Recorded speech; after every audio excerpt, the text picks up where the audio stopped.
爱生活，爱美食。大家好，我是小丽。我们今天来做一款无糖无油的快速面包——全麦南瓜司康。这款面包口感松软，做法简单，正在减脂期的伙伴们也可以放心的食用。我准备了100克蒸熟的南瓜，放入碗中捣成泥。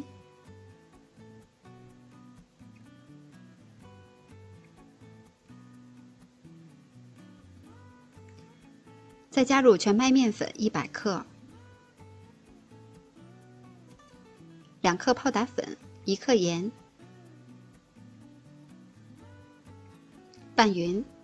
我今天做的这款南瓜全麦司康是无糖版的，如果大家喜欢吃稍稍甜一些的，可以加20克的白糖或者是零卡糖。因为南瓜的含水量不同，我们可以通过添加牛奶来调节面团的干稀程度。调成没有干粉的状态，加入20克的核桃碎、20克洗净的葡萄干，用手合成面团。我们今天需要的是一个软硬适中的面团。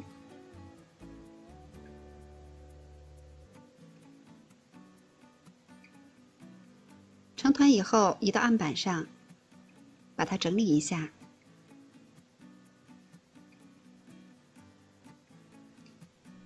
整理成厚度大约1厘米的圆饼，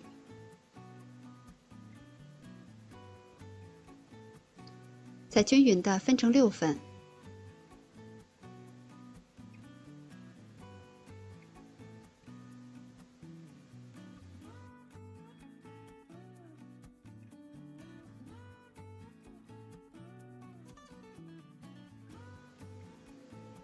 把做好的生胚摆放到烤盘中，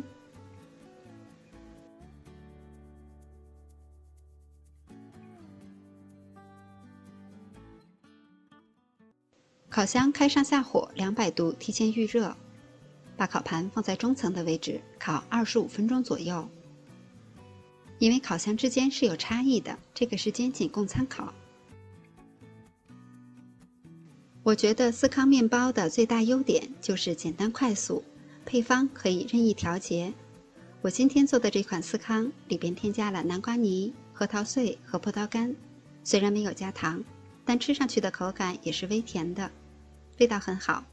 它的表皮酥脆，内里酥软，非常适合做早餐和下午茶。糖尿病人和正在减肥的朋友也可以放心的食用。喜欢的小伙伴们也做起来吧。我是小丽，感谢您的收看，明天见。